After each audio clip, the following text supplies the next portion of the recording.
বড় বড় বিপজ্জনক বাবু, যান আপনি ভাবের নিকটে ফিরে যান। এখন আর ফেরনের কোনো উপায় নেই। আমার ফেরনের রাস্তাখান আমি নিজেই বন্ধ করে দিছি। তুই ক তোর স্বামী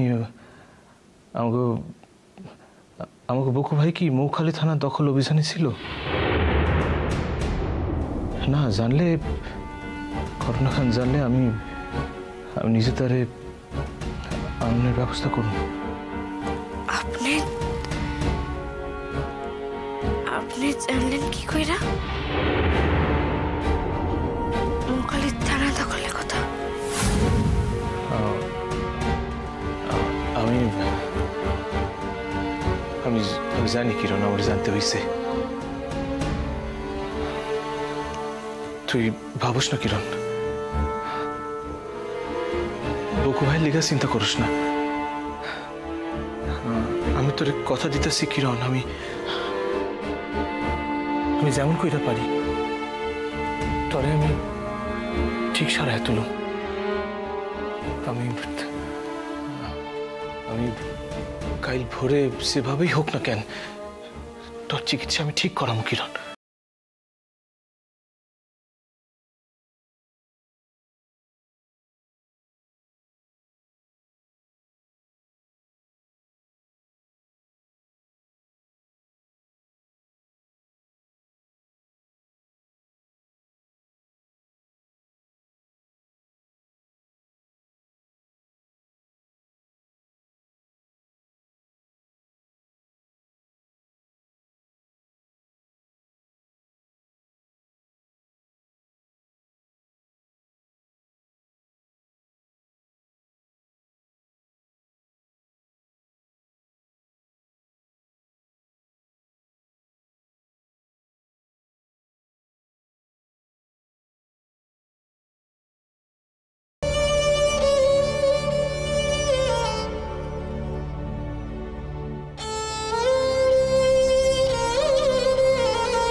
কাঁদেন না আপনি, কাঁদেন না। আপনার চোখের জল দেখলে আইসা আমার দুনিয়াখান পুরো আন্ধার হইয়া যায়।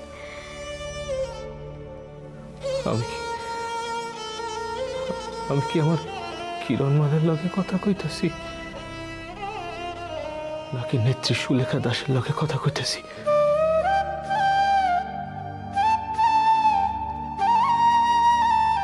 যা ভাবলে আপনি সুবিধা হয় তাই ভাবেন। তার মানে তুই আমার কিরণমালা নেত্রী সুলেখা দাস স্যারে আমি শত সহস্রবার অভিনন্দন জানাইছি। তুই অভিনন্দন অনেক লাখান্ত কিছু করে নেই, যা করছি তা আমার কর্তব্য। কিরণ কিরণ আমার কিরণ, জানোস কিরণ তোর লেখা গর্বে আমার মুখখান ভইরা উঠতেছে।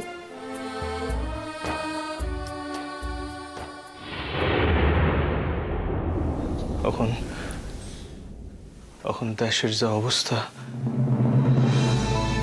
কে কখন বাইসে থাকি কে থাকি না কত যায় না।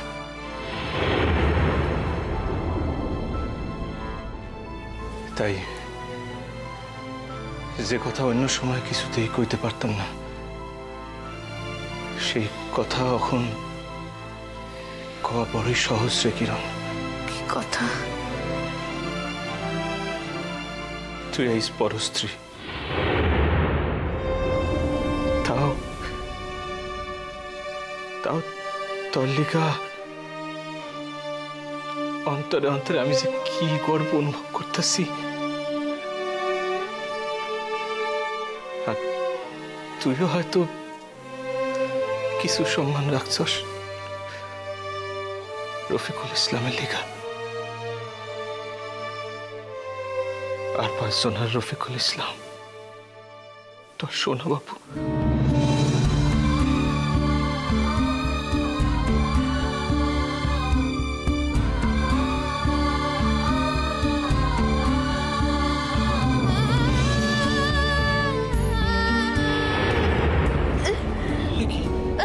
কি করস কিরণ? এই অবস্থায় কি ওঠে?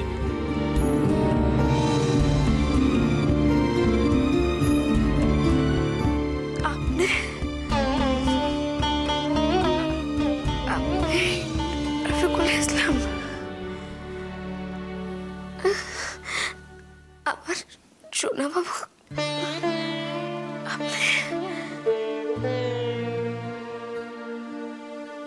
কিরণ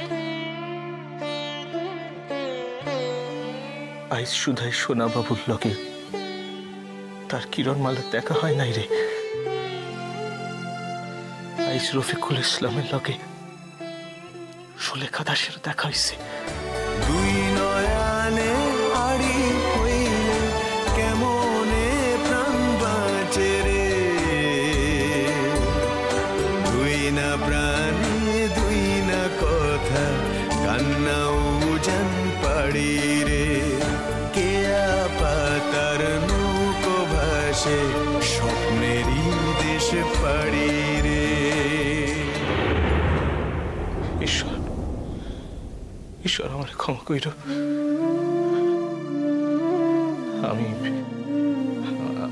আমি জানি তুই তুই পরস্ত্রী, তবু তবু আজ এই অবস্থায় খাড়াইয়া, এই জীবন মৃত্যুর সন্ধিক্ষণে খাড়াইয়া আমি আমি ধরে খুশি না করে থাকতে পারতেছি না। কি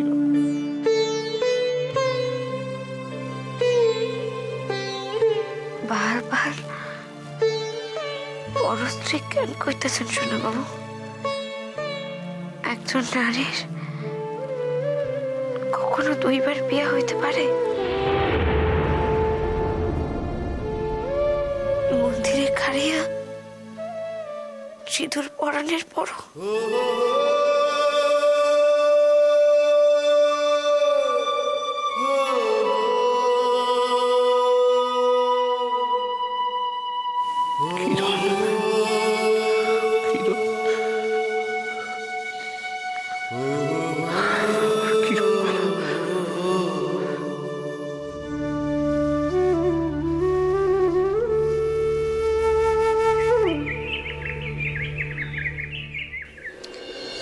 বাড়ির সব জায়গায় খুঁজে দেখেছো?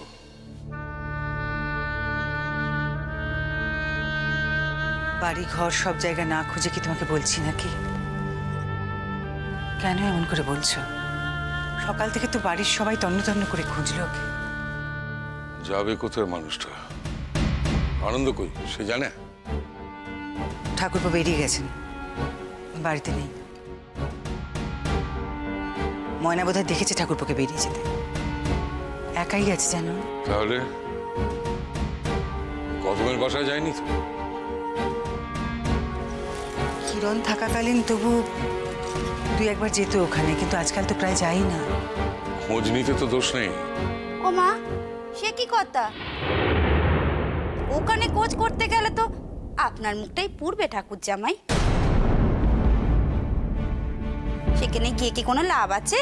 কি বারে, আপনাদের বাড়ি ছোট বৌমা কোথায় গেছে সেটা আপনি বুঝতে না পারলেও আমরা কিন্তু ভালোই বুঝতে পারছি ঠাকুর জামাই।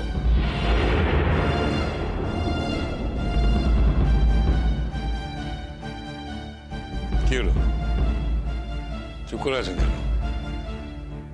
কি বুঝতে পেরেছেন বলুন। পিসেমশাই, এটা তো কোনো রাগজাল করার কথা নয় গো। উনি যে এ বাড়িতে থাকবে না গো, সেটা তো আমরা সবাই বুঝতে পেরেছি। আপনি বুঝতে পারেননি, এটাই তো আশ্চর্যের। তুমি দাও তো, বয়সের তুলনায় শুধু পাকা পাকা কথা। বড়দের সব কথা থাকতে যাও কেন তুমি?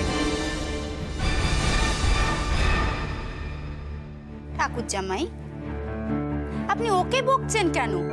ও তো আর ইচ্ছে করে বলেনি কো। এই বাড়িতে চোখের সামনে যা দেখছে তাতে তো আর। আমি আপনার কাছে হাত জোড় করছি, এক কথা বারবার বলবেন না। আপনার বক্তব্য আমি বুঝতে পেরেছি।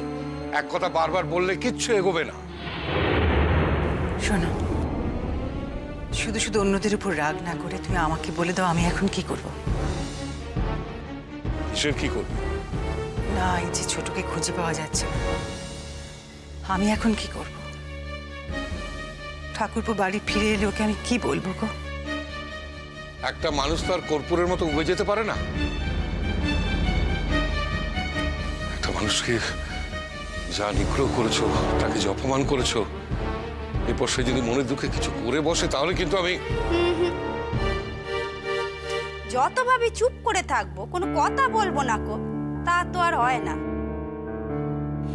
এবারের কাণ্ড কারখানা দেখলে যে বোবার মুখেও বুলি ফুটে যায়। বলি ঠাকুর জামাই, কথায় আছে না, গরিবের কথা বাসি হলে খাঁটি হয়, তেমনি আমার কথাও তাই।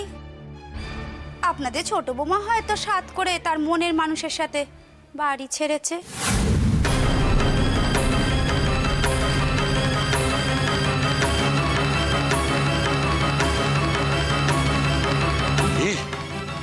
সাবধানে কথা বলবেন বলে দিচ্ছি। আপনারা এই বাড়িতে আসা ইস্তক এ বাড়িতে অশান্তি শুরু হয়ে গেছে। আপনি আর আপনার মেয়ের জন্য এই সংসারটা ছারখার হয়ে গেল। এই দেখো ঠাকুরজি, এই বাড়িতে একজন অন্যায় করে যাবে আর আমরা কিছু বলতে গেলেই অষ্টপ্রহর ঠাকুর জামাই আমাদের কথা শোনাবে। এ তো হতে পারে না ঠাকুরজি, তোমাকে এর একটা বিহিত করতেই হবে ভাই। দেখো, ছোট যে অন্যায় করেছে সে অন্যায় করার কথা কেউ কল্পনা করতে পারে না। বাড়ি ঘর, স্বামী, ছেলে সব থাকতে ও এভাবে কলঙ্কিনী হলো।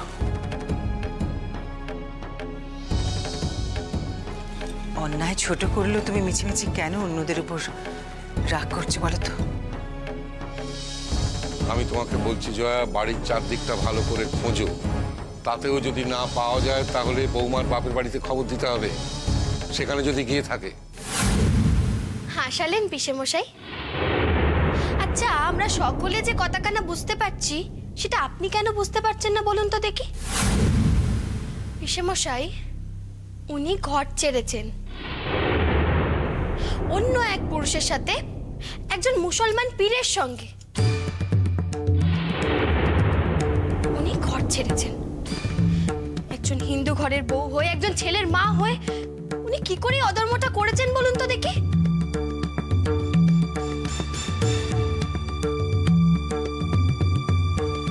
জয়া, প্লিজ ওকে চুপ করতে বলো না। জমি জায়গার বিলি ব্যবস্থা হয়ে গেলেই তো চলে যাব। আর বিলি ব্যবস্থা করতাম না জানো, কিন্তু ওদের সে গিয়ে খাবোটা কি? নিজের খাওয়ার ব্যাপার হলে ভাবি না, কারণ নিজের খাবার ভাবনা ঈশ্বর চিরকালের মতো ঘুচিয়ে দিয়েছেন। কিন্তু ওদের সে গিয়ে পরিবার পরিজনদের না খাইয়ে তো রাখতে পারবো না। যা করার একটু তাড়াতাড়ি করুন পিসেমশাই। আসলে রোজ রাত্রে না কান্নার শব্দ শুনি, গুলি বারুদের আওয়াজ পাই, ভয় তো আমরা সবাই আধমরা হয়ে গেছি।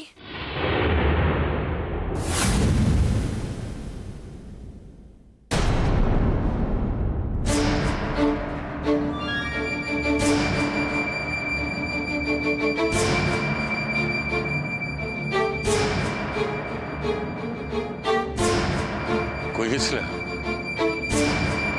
মন্দিরে।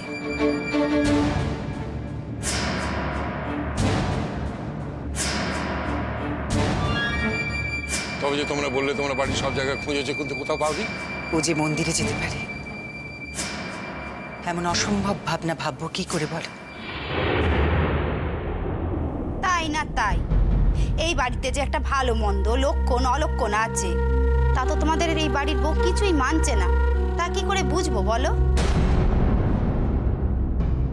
পিসেমশাই, ছোট মুখে বড় কথা বললে জানি আপনি রাগ হবেন, কিন্তু না বলেও তো পারছি না বাপু। উনি আমাদের বাড়ির মন্দিরে কোন আসপর্দায় ঢুকলেন? উনি তো আরো পাপের বোঝা বাড়াচ্ছেন। দাদা, সত্যই তো, মন্দিরে যাওয়া তো তোমার উচিত হয় নাই। মন্দিরে প্রবেশের অধিকার তো তুমি হারাইছো।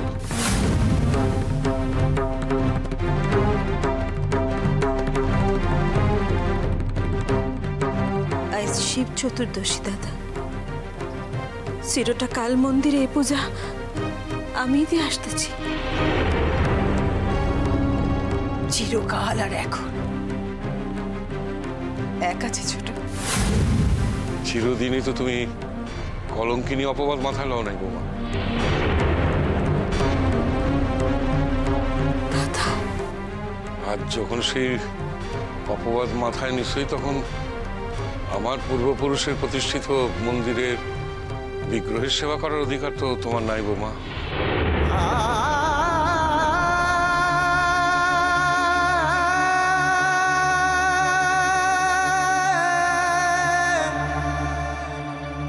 দাদা, এ আপনি কি কইলেন দাদা?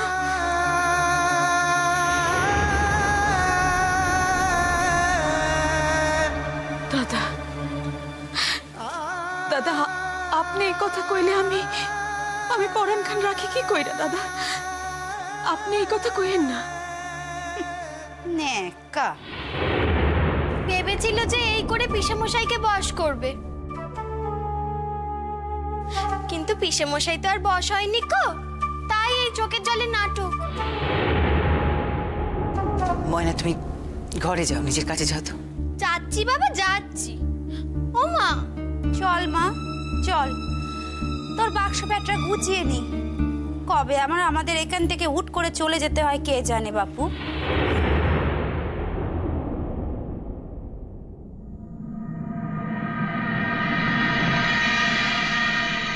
রান্নাঘরে খাবার রাখা আছে, খেয়ে নিস।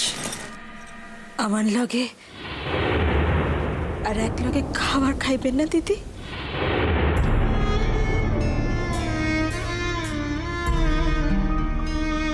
সে তো তুই নিজের হাতেই বন্ধ করে দিলি ছোট।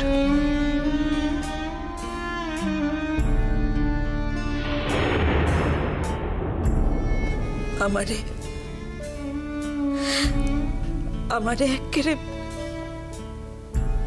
ব্রাত্য কইরা ফেললেন দিদি।